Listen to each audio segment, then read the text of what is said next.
interviewing the leading private equity executives and unlocking the secrets of success. Welcome to the Private Equity Podcast with Alex Rawlings.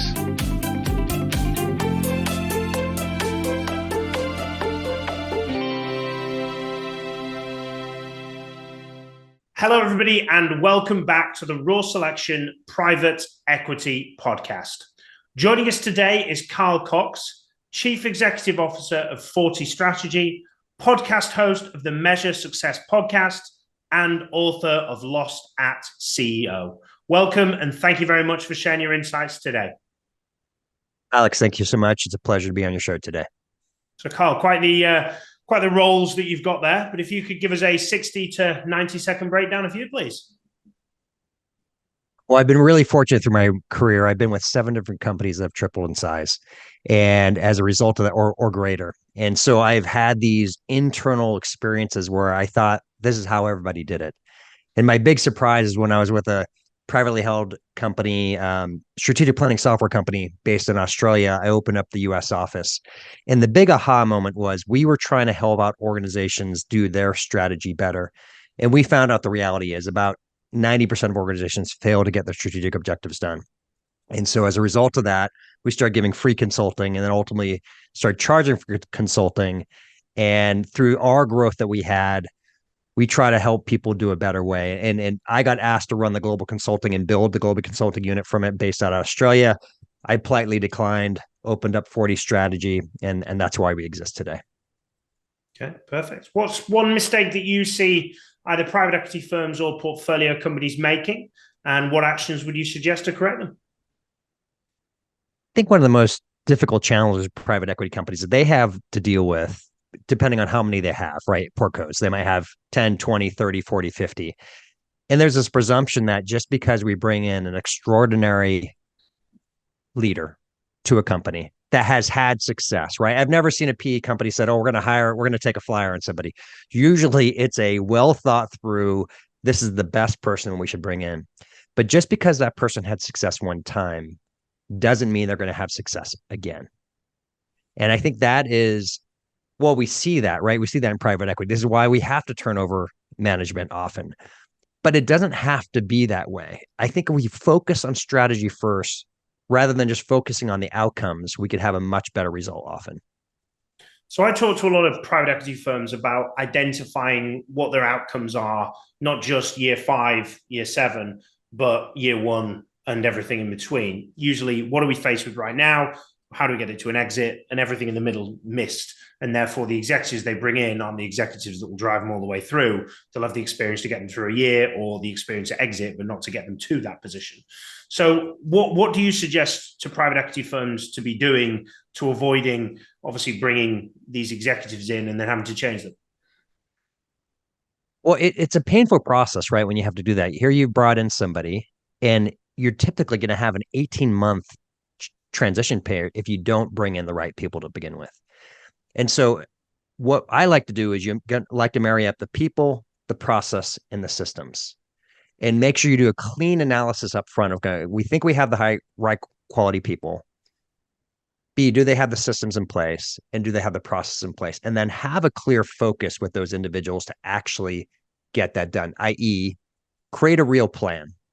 You know, there isn't a lack of high achievers and there's a lack of people who are working in the business, but those things are going to be an obstacle from you getting from A to B. They need to be fixed. Otherwise, your company is going to be hamstrung to getting to that next level. How do you work with companies to go from lagging indicators to leading indicators?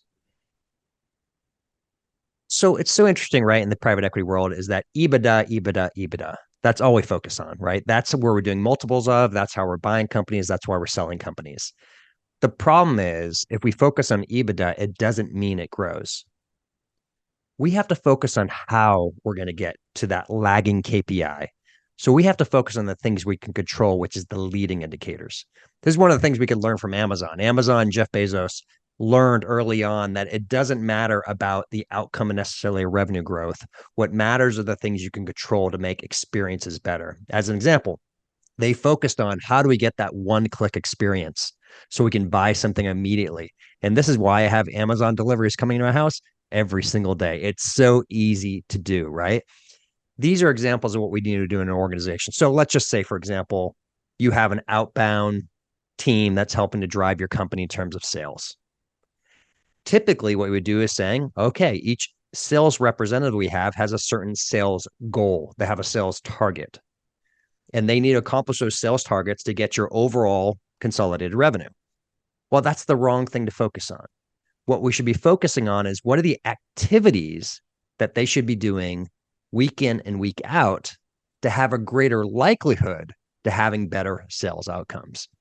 What are examples of that? It might be number of phone calls. It might be number of meetings. It might be number of demos that they're performing. Those are the examples of the leading indicators, the things that we can actually control to hopefully that a client or a consumer is going to actually end up buying the product or service that we actually have and delivering. Those are the examples of those leading indicators, which are hoping to help us to drive to the outcomes that we're looking for. Which is ironic, especially in our industry. We're moving to KPI free. We're moving to no micromanagement. Now, I think the private equity industries, certainly from the portfolio companies, aren't going anywhere near businesses like that. And I'm astonished by companies doing so. But certainly looking at those, how to actually drive the outcomes, because you might have somebody that's getting the outcomes but isn't putting the effort in and could be doing a lot more in order to drive it, whereas you've got somebody who's doing all those right things but isn't quite getting the outcomes because of different things. So that's quite an interesting stance on how you drive that. So you mentioned there regards to sales, what's other indicators that you've worked with in companies that are early indicators, and those leading indicators that say, yeah, we're going on the right trajectory, and what should firms in certain industries be looking for? Yeah, once again, it does vary a bit from industry to industry, but let's say one of your goals is to get new product introduction. So you do have a goal of, let's say, for example, you want to make sure that you have new products that are representing 20% of your revenue in each of the successive years. So then you have to pull all the way back and go, okay, if that's our goal, then we have to define what actions do we have to do actually to bring a product to introduction. Then from that prospect, you have to look back and go, okay, have we actually met with the market and identified actual products that are going to work, that are going to be bought by the market that you're trying to sell towards? Often we end up creating products because we're really good at creating products, but that doesn't necessarily mean those products are going to be delivered into the market and accepted by the market. So what I would, in that example, in NPI, new product introductions, I would want to have measurements of what type of success, what pains were we solving ahead of time, designing those, and then we go to the next part of making sure that that product requests are being put into the product itself, into the design. So then therefore it's going to meet and have a much better, higher likelihood of acceptance into the market itself. Those are examples, once again, of things we can control up ahead, as opposed to just going, we're going to deliver products. Because what a great engineering team can do is they can spit out a lot of products, but it won't necessarily get sold. And so there's an example just on the NPI process of how we can work and make that be more effective. Perfect. And on the strategy piece, we talked about that, that identifying those initial and lagging indicators. What about the strategy? How often do you see the firms that you work with in private equity and their portfolio companies, how often are they looking at strategy, and how often should they be looking at strategy?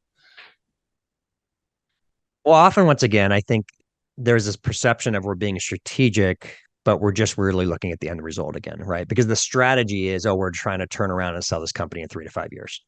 That is by definition the strategy, and that is not a strategy. That's just an outcome. So we go backwards and go, okay, we figured out where we want to go and how we want to get there. How often should we be tracking that? So for a PE perspective, at a minimum, quarterly, and that's minimum. A private equity firm should be looking at what the strategies are to help get to the outcomes that they're trying to get, at least on a quarterly basis. But I recommend internally, so meaning the operators within the company, they should be doing more of what I call a sprint mentality. I like to do, and I like to tagline for using the 40 strategy, 4 10-week sprints. What does that mean? within each quarter, there should be 10 weeks that you have time to actually be strategic, not working in the business, but working on the business, on getting a new initiative completed. And then with there, every single week, we work on getting something done. Now, let me pull back for Alex and say, well, why would you do something like this? This is the reality. You, as a board member, you come into the meeting, but you don't realize it, unless you remember working for a company again, this is what a typical strategic initiative outcome is. You get the update at the beginning of the quarter that you have to do something, and then you go back to doing your work. And then about a week before the board meeting comes, you go, oh crap, I need to get something done very quickly. And so you wrap something together to check the box to prove to the board you got something done. The quality in that initiative was typically not done very well. It wasn't thought through, and nobody really bought in. It was just an outcome. You're just checking a box. How we really get things done with high quality is internally every single week, or about 10 weeks in a period, there should be tactics that we're working on every single week and getting outcomes. Tactic, outcome. And then what you realize is you have to make those minor adjustments because you learn along the way. And then within that quarter end, you're already done. You're just finalizing the touches. You don't have to stay up all night the night before of a board meeting to help make sure that you're proving to your board members that you actually got it done. It's already done. It's already in place. It's already effective. Now, I don't recommend all 13 weeks of a quarter. The reason is there's going to be natural periods that are just too busy. Perhaps you have a holiday week, right? You know, like meaning maybe perhaps it's the New Year's holiday or something of that nature. If it's something like that, people are not going to be working. They don't have time to work on strategic things. So that's why I don't recommend having all 13 weeks. But you can definitely find generally within every quarter, 10 weeks where something can get it done. Now, Alex, this is where the part which changes the outcome compared to normal. Typically what happens is when you're meeting with your teams internally to figure out, should we be getting something done? Well, there's going to be a week in week 3 and somebody's going to say, well, you know, it snowed last week, you remember? And when it was snowing last week, it just really, everything changed and I couldn't get what I wanted to get done. They'll show up to the meeting with that outcome. Well, typically what managers say is, oh, you're right, it did snow. I remember that was really difficult. You just go ahead and get it done next week. How you have to change your accountability is you have to go back to that person who's working on it saying, hey, it was snowing. It was really bad for all of us. I understand that. But what are you going to do this upcoming week to not only complete what you expect to do next week, but to complete what you missed during the snow week? That changes the concept of strategic accountability. Then all of a sudden, the managers and the team know you're really serious. This isn't just a check the box item to make and be impressed on the board. This is actually about changing our habits to get to a real outcome. So we're going to have better success on meeting our higher EBITDA numbers. And what we found is when we do that, or matter of fact, Harvard Business Review has already validated this information. When you do these type of activities, you increase the speed of outcomes 3, 4, and 5 times. Not just 20, 30%, but like significantly higher as a result of doing that. So that's what we do. We after we design a strategic plan, we help keep them accountable to actually get it done. And as a result of that, we have much higher success rate. The reality is only 90% of organizations fail to get 2/3 of their strategic objectives done. Matter of fact, McKinsey, right? Nobody get hired. I literally was just talking with somebody with an organization that they spent $40 million. Of course, it's not a small private equity firm. $40 million. This is a Fortune 100 company on McKinsey. And I won't go into the deal who was and who the different details, but the reality was nothing was getting done because nobody gets fired for hiring McKinsey, right? That's the old adage, the old rule. That is a shame. McKinsey's implementation is only about 20% of them actually get completed. That is a shame. That should never happen. We believe that our organizations that we work with, the top 10%, we get them to there. So that means they're getting at least 2/3 of their strategic objectives done, if not higher.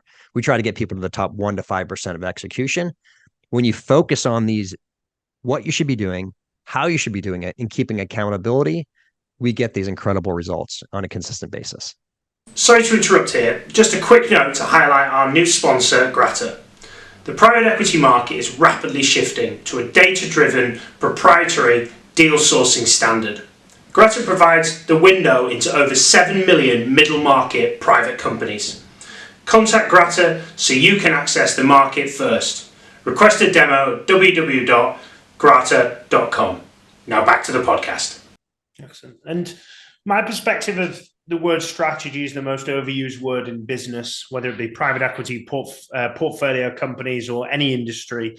It's used incorrectly. It's used, oh, we're delivering strategy, we're designing strategy. What's your take on specifically the private equity industry and their portfolio companies? What's your take on how good their strategy is? And well, let's focus on that. We've talked about the delivery of it, but how good is the strategy? How good is, and also before we go into that, what does good strategy look like? Because 5 to 7 year exit timeline, EBITDA of X, revenue of Y, I'm going to guess you're going to tell us isn't a foolproof top class strategy. I love it how you use that top class. That's what we talk about. We want world class design strategic plans. So that is number one. And what that means, once again, is you're going to get a high income result. But let's pull back for a minute. Is what is strategy? And I want to be careful of saying hearsay or saying something that somebody hasn't heard of in the past, or perhaps like this is the first time they heard it. But from my perspective, if you start out at point A and you're trying to get to point B, your strategy is simply how you're getting there. That's it. That is the definition of strategy. And a strategic plan is a collection of hows. How are you going to get ultimately to your outcome? That is a strategic plan. And so in a typical event of a 5-year turnaround of a strategic plan at private equity, from their portfolio companies, you generally really want to have a 5-year strategic plan with some stretch goals that are built into it. You really want to have some stretch goals, but at the bottom line internally, you're still having an expectation, the management team. So this is for all the operators. This is not for the private equity people. So anybody in the private equity side, I want you to not listen for just a moment. Okay. And now I want to talk to all the operators who are there. You need to set your goals in this way. The first goal should be the board level plan that you're reporting to the board. That has to be your basic, clear goals you're going to get done. That's number one. Like, you can't miss that unless you want to make sure you're getting replaced. So that's number one. Don't set things that you can achieve. Your second metric is where you want to go. Okay. So meaning you're trying to move towards something faster. And then you're going to have a third one, which is your crazy stretch goals. So you want to set these management expectations of you have to hit the bottom. The second level plan is where you're going to stretch, and that's where the majority of your incentives are. And then your incentives to go even higher are hitting that stretch goal. The reason why we do that, Alex, is we need people to change their habits to grow. And we want to incent them when they've changed their habits. And this is how we help create a strategic plan. We have to build the plan to get to the outcomes and then reward them, of course, when they've met them. And that strategic plan, once again, should be I believe, a 5-year strategic plan with 3 and 5-year stretch goals. And then you go back to a 1-year operating plan, which is going to be measured quarterly. That's reported to the board. That's how we design a world-class strategic plan. And then every year you're rolling that forward, if that makes sense, right? So you have your 1-year goal, you reset your annual operating plan, and then you revise that 3-year to the next 3 years to make sure you always have a carrot ahead of you. So you're continuously, once again, changing what you need to do to get to the outcomes where you need to arrive there. I think a lot of these things just need that additional thought, additional investigation, additional work on top of the basics. So my next question is, I've got a copy of your book here, which I only received yesterday in preparation for this podcast. I was hoping to read it beforehand, but I haven't managed to, Carl. So I'll take your word that it's good. But it always interests me because we've had various different people that have written books on the podcast. First comes to mind is Adam Coffey, who's just written or soon to release another one. What inspired you to write a book? And I see why the Lost at Sea. Obviously, I'm guessing that was the play. But Lost at Sea. Why that? Well, it was a 2.5-year process to write the book. And I'll pull back a little bit. So at 40 Strategy, we can very quietly have a wonderful business just by referral. and helping organizations out, helping portfolio companies. But we have a bigger mission, and we're trying to positively impact 1 million people in 10,000 organizations over the next decade. And we also give our first 10% to charitable organizations. And so we are driven to help make a difference out in the world. And the podcast and the book are just part of that way of how we're going to reach people. I'd actually written a different book originally in this 2.5 year process of releasing it. And it was called The 7 Cells of Success. Well, it was going to be like your traditional book, honestly, right? Of here's what you need to do, and here's the 7 steps to help get to there. This is the problem. CEOs and portfolio managers and private equity people are really busy. And they feel like in many cases they're well read and they've already read it beforehand. And so that's the problem, right? They've already think they've figured out. This book is written in more of a myth, if you may, or a type format. So it's an example. If anybody out there in the audience has read the book The Goal by Elijah Goldratt, which was written back in the mid 80s, late 90s, it got really popular in the 90s about theory of constraints. The book was written so it's this fable type concept of you are living the life of this manager and how they're going through the experience. And that's how this is written. This is written of an owner who has investments in the company. They have meaning outside investors as well, and they're stuck. And they're trying to figure out, they're getting ready to do a strategic retreat, and they run into Charlie Joseph, who I use as the consultant, which is my kind of play on my name a little bit. And that's my grandfather's name from many years ago. And Joseph, my middle name, that's where the Carl J. Cox, by the way, comes from. And so he's this consultant that's giving insights along the way of how he can do it better. And so he goes through this real life experience. And what's been really fun, Alex, is we are consistently get people say, Carl, I didn't know what I was going to expect, but I cannot put this book down. And so that's when you know you got a well-written book. And so we're really excited we've been able to get to that level of not only is it a well-written book, but all the principles that we teach and that we apply are in there. And what's great about it is those who are reading are like, oh, they can figure it out for themselves as of being told what to do. And so as a result of that, they're much more likely to use these principles. And because we can't meet with everybody, we can't solve everybody's problems, right? It's a big world.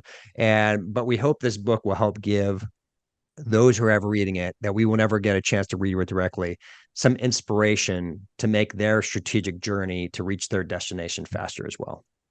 Yeah, it sounds like a similar, not the same book, obviously, but a similar concept as one of the best books I've read on leading a business is The Motive by Patrick Lencioni. And that's written in a similar format. It's actually private equity, which I didn't know at the time. And it's actually a CEO that comes in and comes to another private equity business and basically teaches the guy that he's not really a CEO and he's a chief marketing officer, and he eventually becomes that position. And all the happy ending at the end, as all these books are written. So, but yeah, thanks for giving us that insight into the book. You touched a little bit about what potentially you dislike in private equity there, but what do you like about private equity and what do you dislike about it? Well, it can be done well, it can not be done well, right? And so when private equity is done well, there is a clear connection between the investors and the operators. And so the strategies and the concepts are aligned to help get to a great result. I think when it doesn't work well is when in the original deal, like meaning when a new private equity firm comes in, the hockey stick expectations were just unrealistic. And so it sets up those operators' chances of success, or the previous owners that are in the transition, a very low likelihood of success. So I cringe sometimes when I see the company that celebrates their fundraise, right? They'll do that press release of, hey, we raised 5 million, 10 million, 20 million, 50 million, 100 million. And what they don't realize is that's a liability. That's not an asset. They have to turn that money around, increase the value significantly, and make sure they are able to sell that for a higher multiple down the road. And I think that misunderstanding, that mistake, that's what I don't like about private equity is when, if you may, there was an appropriate intention, but there wasn't a clear expectation. And so when we can change that properly, we don't have to lose really high performers if we make sure that the expectations are right and we had a clear way on how to get there, and then we adjust. So this is the other thing, Alex, is that, well, I'll do an example from our joined histories, if you may, from where you're at and where you are. Let's go back to World War II. And there was one of my favorite movies is a movie called Saving Private Ryan. And here they are in D-Day, right? And for those who are listening to the book, and one of the most interesting things about the book, about the whole process, is a 6 to 9 month, one of the most intense strategic planning efforts ever, right, to get into Normandy. And one of the most well-known beaches was Omaha Beach. That's where they had some of the greatest conflict in getting into Normandy, France. One of the most interesting is that we all know what the story was. We got onto D-Day. We were able to successfully get on the beach, but with thousands of casualties as we got into there. But what's most fascinating is most people don't know, and they didn't know, that there were hedgerows the very next day. Now, you being from where you're at are familiar with what a hedgerow most likely is, but like people out here in the U.S. are not. We had Sherman tanks that were getting ready to roll on to Cherbourg. They could not maneuver around the hedgerows that were in France. What's fascinating is everybody knew they were there, but they were still surprised by it. We had to change our strategies, our tactics, to overcome that obstacle to successfully get to Cherbourg, which took us a couple weeks later as a result. This is what I think is really important, is we might have an original plan on how to get to somewhere, but we have to have the ability to adjust, to navigate around obstacles, because we're going to find our hedgerows. And so I think what's important, Alex, is that the investment companies and the leadership companies have to have, I believe, strategic plan as a hypothesis. It's not a fact. I think sometimes because of our past success of the operators as well as the private equity firms, because there's a lot of really successful people, we become overconfident on what is going to be successful. And we have to sometimes realize that some of our strategies that we had are not going to work. And having the curiosity to go, what could we do different? Because we thought this was going to work, and we have something that has happened, that some hedgerows come in our place that we have to adjust the way we get it done. And when we adjust it and we are open-minded and we're curious, we can have much greater outcomes. But when we come in with a fixed mindset and say, this is the only way it could get done, and this is the only way we're going to get it done, that's when we have failure. And so I guess that's what I come down to, is when our investors and when our management team comes in with curiosity and with a hypothesis, and then they try to prove that hypothesis to get to the outcomes, then there's such reward and a real win-win on both sides. And that's when I love it. So that's when I love that part. But that's hard to get, right? Because you have people with different goals and not clear alignment on what they're really trying to accomplish. And that's when it's a shame. That's when it turns into really sad stories, right? Of as we know, on the dark side of private equity, of when we have extraordinarily successful people and they have this wonderful press release, but in 18 months later, they are no longer there. And there's a press release that says they're going to spend more time with their family. It was not the plan, right? That's great. And for those watching on YouTube, as we do publish the visual of the podcast, you'll see that Carl's got an absolute ton of books, some of which are his own, but certainly others, I'm going to guess, on there. I think I can see Good to Great, which is an old classic. What are your influences? What do you read? What do you watch? What do you listen to that you would highly recommend others check out? That's a great question. It's interesting. That's one of my favorite questions. What is a great book to read, for our audience? Of course, yeah, Good to Great. Of course, that's one of the classics if those who haven't read that beforehand. But a book that is not mine, that has really influenced me is the Four Disciplines of Execution. And it's a wonderful book. It's actually written. I'll throw it up in here. Who is listening? But it's called Four Disciplines of Execution. Chris McChesney, Sean McCovey, Jim Hewling. This book, what's amazing about this particular book is they wrote the first version of it after doing 1,500 strategic implementations. And they found that you should only focus on 3 things at a time when actually doing strategic implementation change. They revised it after doing 5,000 implementations, said you should only focus on 1 thing at a time. But I'm a big believer in, to be a great reader, to be a great leader, you have to be a great reader. That's something that comes from Zig Ziglar, for those who are familiar with the late great Zig Ziglar. And I'm a believer in that. So I'm continuously reading. I do a lot of Audible. I'm busy. I travel a fair amount. So I sometimes consume that. I am also, though, I'm really curious about ChatGPT, what's happening there. And so we're actually right now investing in developing courses to help out mid-level